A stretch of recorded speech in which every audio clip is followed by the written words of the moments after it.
誰かいますか？おかしいな。今日来ること伝わってないのかな。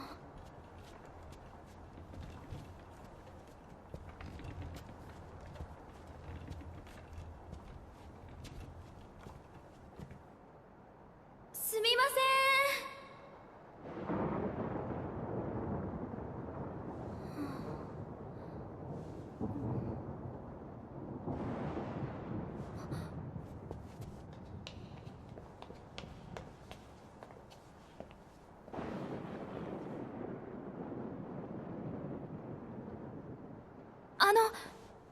すみません。冷たい。大丈夫ですか？鼓動がない。大変。救急車呼ばなきゃ。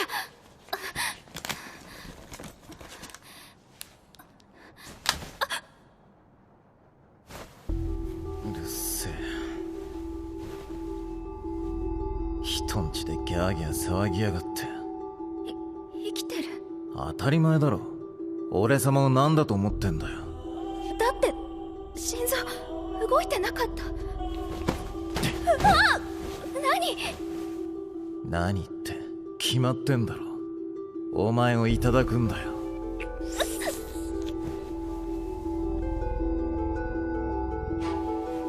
隼人、何ですか騒々しい。レイジか。ここはエントランスホールですよ。仮にも客人を迎える場所です。そういうことは自分の部屋でやりなさい。ああ、つまんねえの。助けてください。あなたは？小森結衣です。父がここにお世話になるようにって。聞いてませんね。隼人、どういうことですか？あ？俺が知るかよ。つうか父なし。お前そんなこと言わなかったじゃねえか。それはあなたがいきなり襲いかかってきたから。今父なしってそれ私のこと？当たり前だろ。バーカ。そんなこともわかんねえのかよ。父なし。おかしいですね。私は何も知らされていませんが。あなたたちは？ここで話というのもなんですから、とりあえずこちらへ荷物頼みます。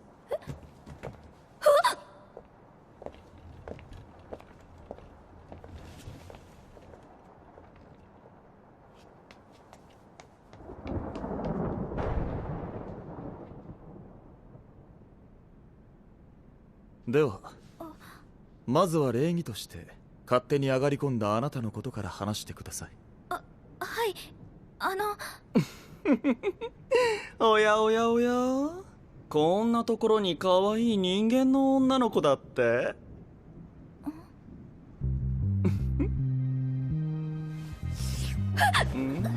甘くていい匂いだね。僕にも舐めさせてください。甘いです。二人とも初対面の女性に対して少しぶしつけなのではないですか？美味しそうなものを見たらすぐに試さないとね、カナト君。はい。お前らいい加減にしろよ。こいつは俺様が最初に見つけたんだ。こいつの初めては全部俺様がいただく。だっせ。俺様って聞き飽きたんだよ。ざけんな。その声はスバルだな。出てきやがれ。ここだ。ああ？やけに人間くせえと思ったらお前か。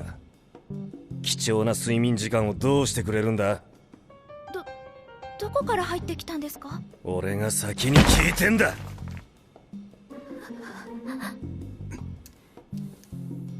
誰か聞いていますか？今日からこの方が我々と住むこと。何かの手違いだと思います。お邪魔しました。待ちなさい。私が事実確認をしているのですよ。今出ていくとは失礼だと思いませんか？でもあんたがあいつが言ってた女なのか？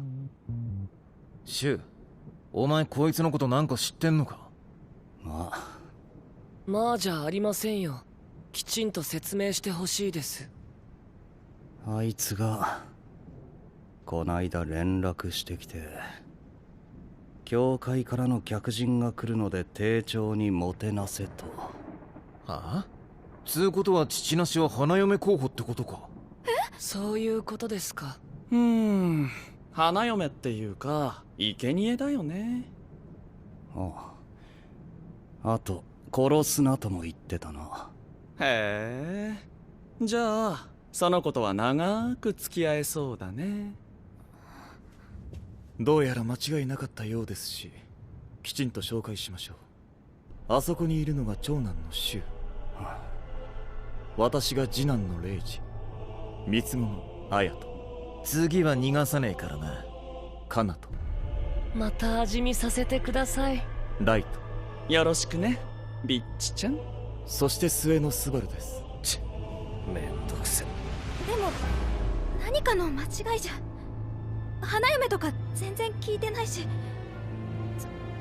それにあなたたち何か変。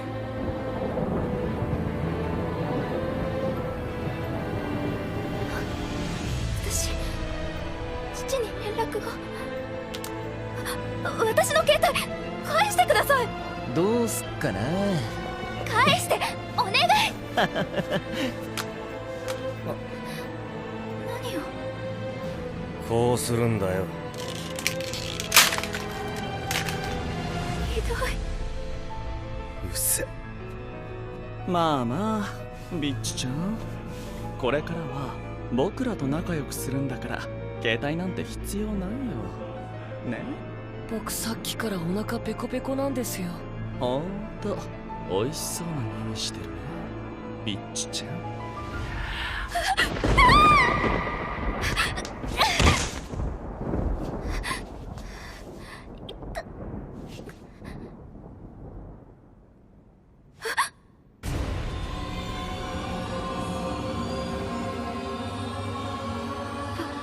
ヴァンパイア、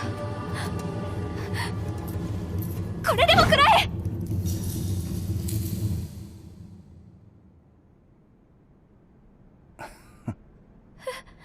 まったく、ヴァンパイアはニンニク、十字架、太陽に弱いなど、人間が作ったおとぎ話が我々に通じるとでも？それこそ愚かな人間の思い上がりというもの。不愉快極まりない。しつけが全くなっていない。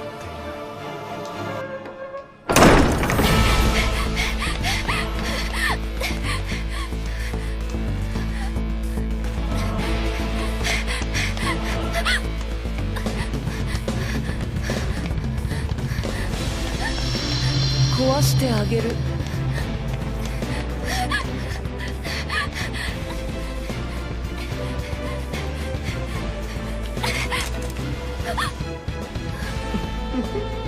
言ったでしょ、ここに住むなら電話は必要ないんだって。さてどこかな、ピッチちゃん。当ててみて。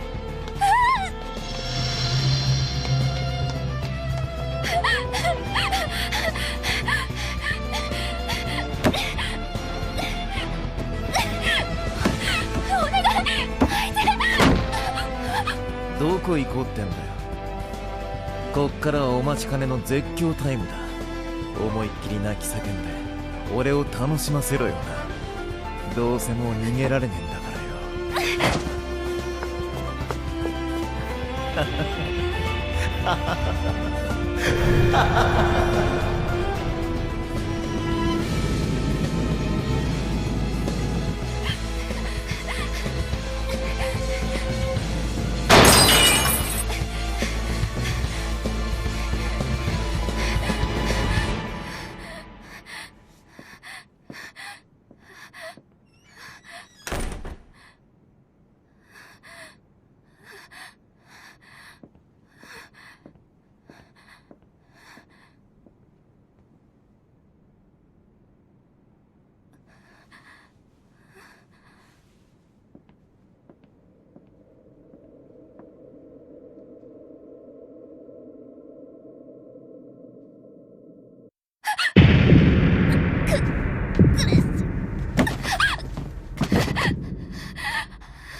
私これお父さんの日記。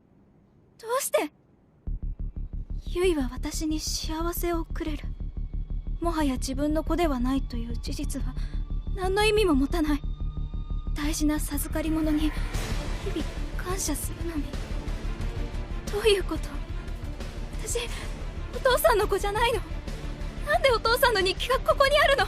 よりによってこの部屋に入るとはここは誰も立ち入ることのできない開かずの間なんですよ。また新しい鍵をつけなければいけませんね。ほんと、どうやって入ったのかな、ビッチちゃん。餌なんだからじっとしててくださいよ。私は餌なんかじゃ。つべこべうぜえんだよ。ああ、もうスバルくんまた。うるせえ。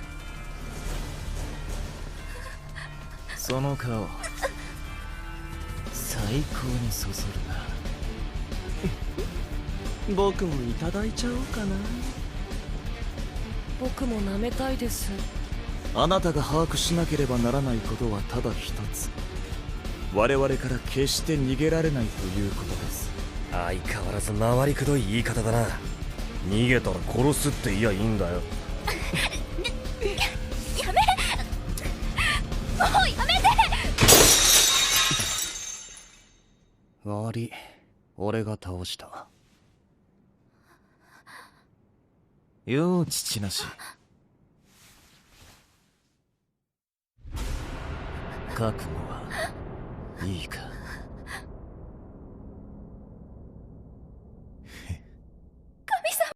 आप सभी का स्वागत है ह्योका के दूसरे एपिसोड में। और अगर आपने पहला एपिसोड नहीं देखा है तो मैं सजेस्ट करूंगा कि आप पहले उसे चेकआउट कर लें। उस एपिसोड का एक लिंक मैंने डिस्क्रिप्शन में दे दिया है, तो आप वहां से उसे चेक कर सकते हैं। तो इसी के साथ चलिए इंट्रो लगाते हैं और आज के एपिसोड को स्टार्ट करते हैं।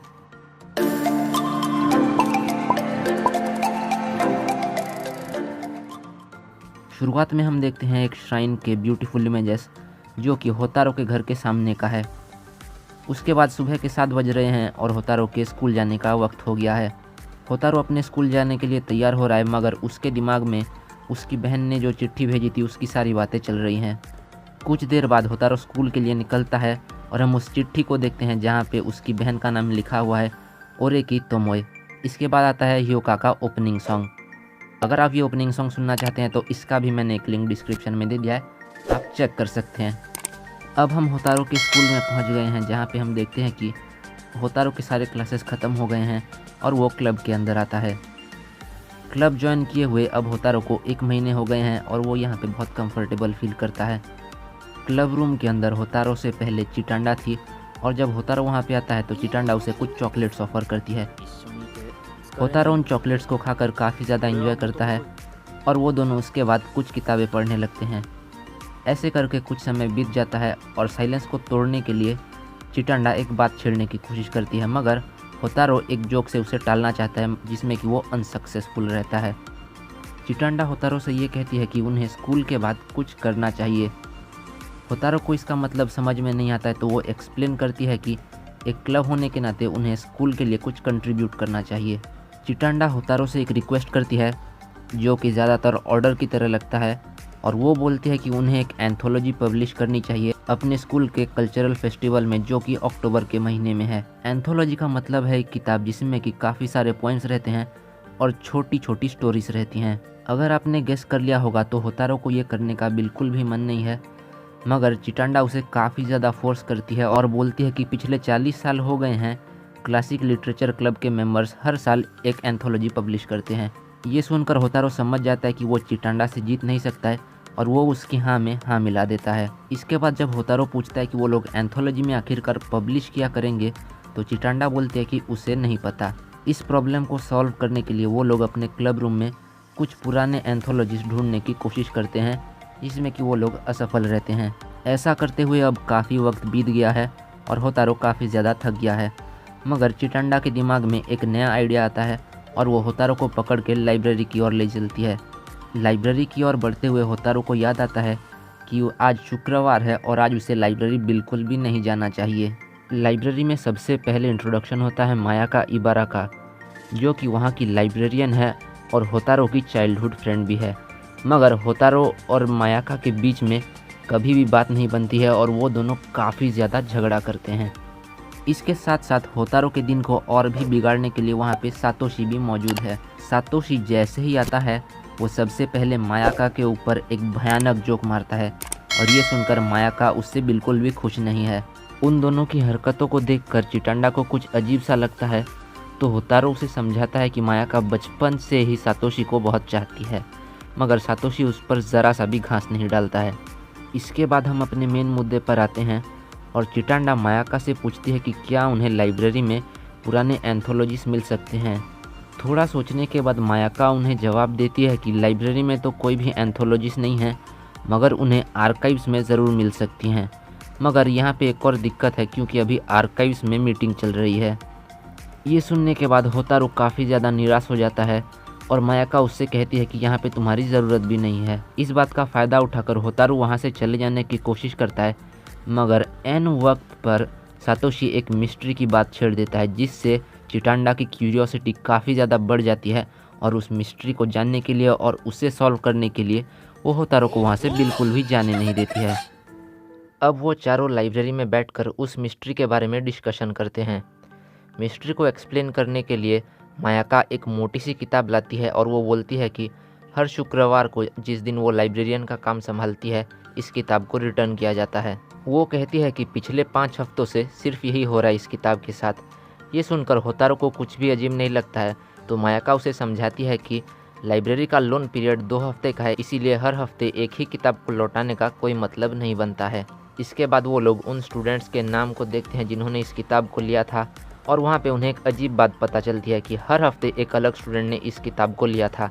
हर स्टूडेंट शुक्रवार के दिन उस किताब को लंच ब्रेक के दौरान लेके स्कूल ख़त्म होने पर उसी दिन लौटा देता था।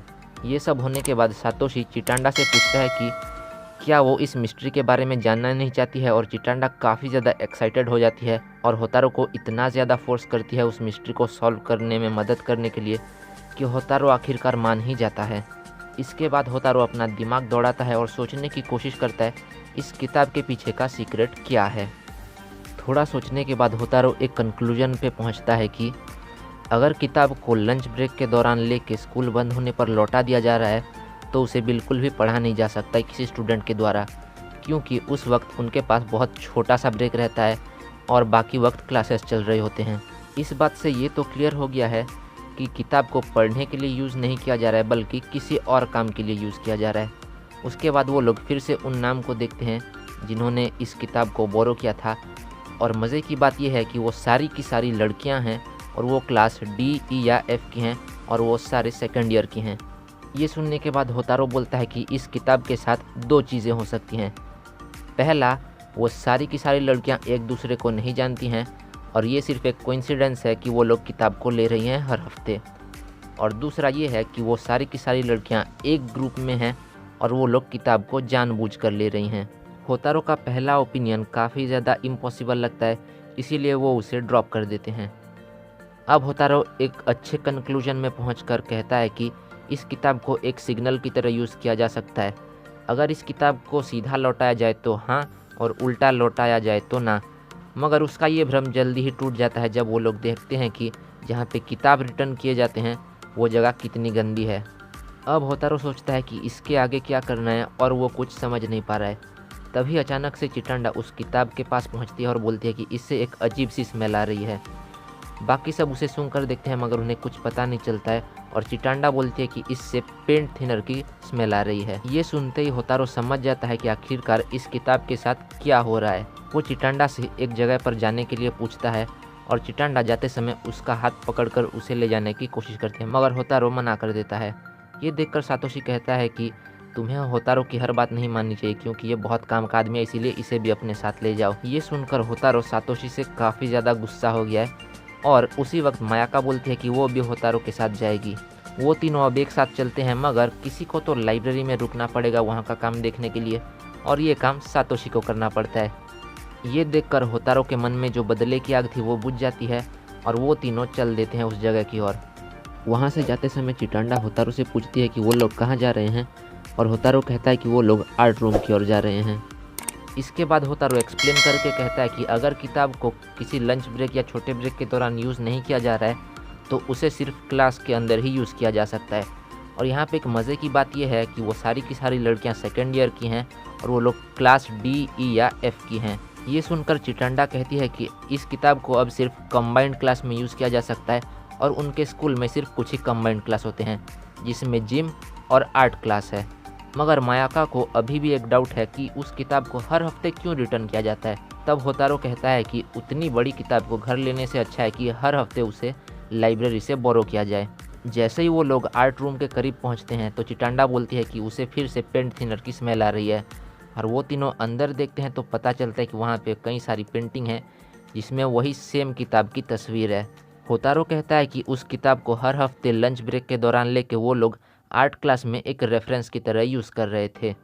अब फाइनली होतारो मिस्ट्री को सॉल्व कर देता है और वो दोनों उससे काफ़ी ज़्यादा इम्प्रेस हो जाते हैं और पूछते हैं कि आखिरकार उसने ये किया कैसे। ये सुनकर होतारो थोड़ा सा शर्मा जाता है और बोलता है कि बस उसका लक अच्छा था इसीलिए उसने ये कर लिया। अब हम लाइब्रेरी में लौट आए हैं जहाँ पर सातोशी भी होतारो की काफ़ी ज़्यादा तारीफ़ करता है क्योंकि होतारो ने एक और अच्छी सी मिस्ट्री सॉल्व कर दी है। इस बातचीत के दौरान चिटंडा धीरे से बोलती है कि शायद होतारो उस काम को कर पाए। ये सुनते ही होतारो पूछता है कि वो क्या कर रही है और वो उस बात को टाल देती है।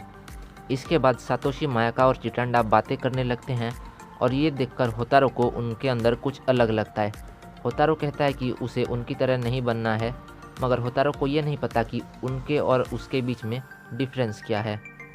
अब होतारो वहाँ से फिर से निकलने की कोशिश करता है और फिर से चिटंडा उसे रोक लेती है।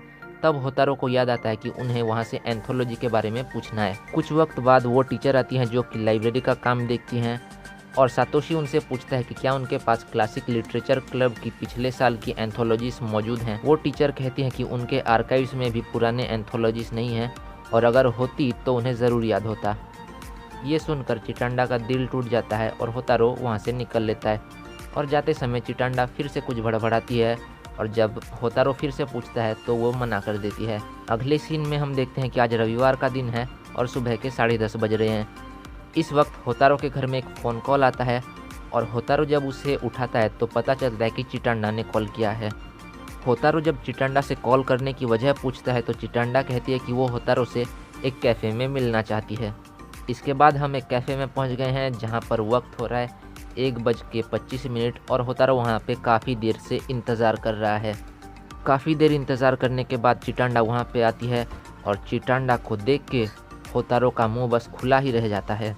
चिटंडा की शक्ल को देखकर ऐसा पता चल रहा है कि वो कुछ कहना चाहती है मगर कह नहीं पा रही है। तब होतारो उससे पूछता है कि उसने वहाँ पे उसे किस लिए बुलाया था।